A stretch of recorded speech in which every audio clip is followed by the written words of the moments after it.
you figure your memory card has been corrupted. Is it corrupted or corrupt? But whatever. This vlog is going to be about 8 tips I think every beginner photographer should adopt in having an amazing birthday shoot. Let's dive in.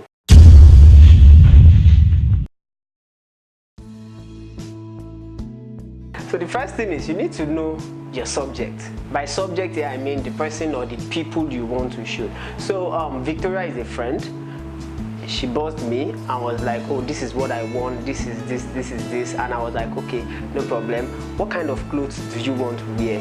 What kind of impression do you want to give everybody that would see the pictures you've taken at the end of the day? And she gave me all these details.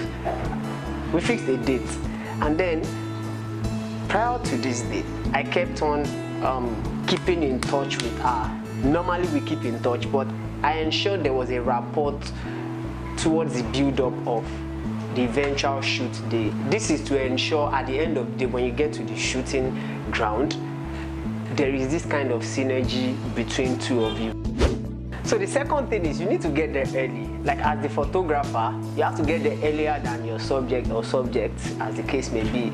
So getting there early actually would make you have a good relationship with the destination itself. So before your subject arrives, you will be the one to like go around, look for interesting places you think you can take some dope shots, because it really would make sense when they come and then you are in control of the situation, you're in control of the whole location, and then you just know where to point to, you know where to take like the dope shots you've earlier scanned for. So and then your subject is happy at the end of the day with the outcome. Know the rules of the location.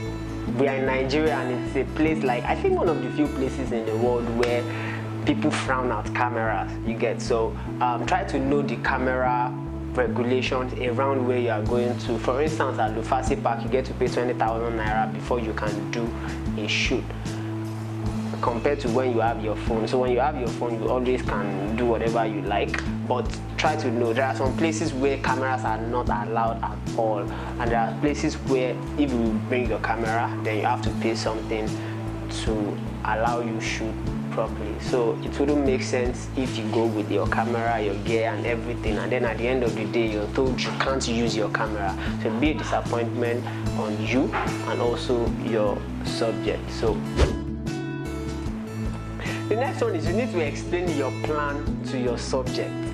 So what I mean by this is, before we got there, I told Victoria, we're going to be shooting at 7 different locations, but for every of these locations, you would have to make us spend 30 minutes.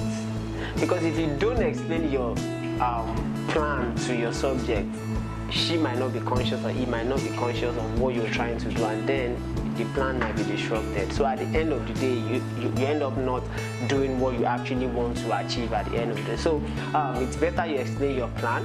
So even when your subject seems to be dragging you back, you easily can call he or she back to order and say, oh, we want to spend 30 minutes here, and then it helps you really do a lot.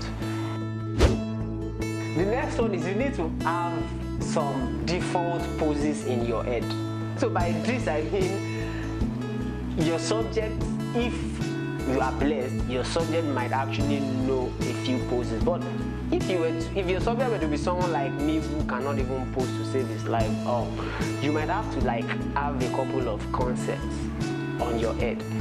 Remember, you're going there earlier than your subject. So while we are surveying the surrounding, try as much as you can to imagine some really interesting shots that you can prescribe for your audience. So it's better that your subject comes and then you have already like say 10 different kinds of poses, and then whatever your subject would want to add will make everything make sense at the end of the day. But it won't be nice if your subject doesn't have any pose and you also don't have anything to actually give. So it really sucks. So you wouldn't want that to happen to you.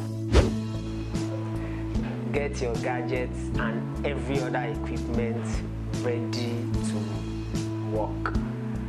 You don't want a situation where you get to the spot where you want to shoot and then your battery dies. Your camera has to be in good form, it has to be in good shape. Your lenses, you should be sure you are coming along with every relevant lens you want to use.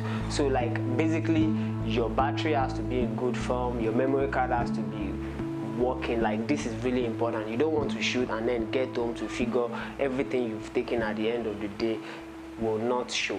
So your camera, your lenses, your tripod, if you would need a tripod at all to shoot, like everything you really would want to use, ensure you access them one after the other to ensure you did not forget anything at home, and then everything you'll be taking to the location is actually functional and ready to work. Like trust me, this would make sense.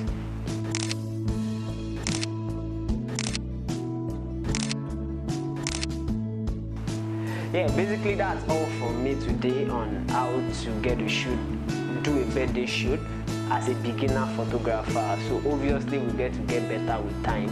So until I come your way next time again with another interesting vlog, my name is Philip Sunday. I run Nomadic Negro, and please help me subscribe, like, and share this video if you really think no.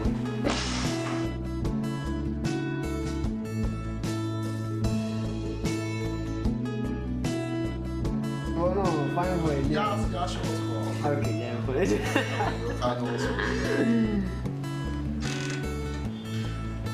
No, raise the cup. Yeah.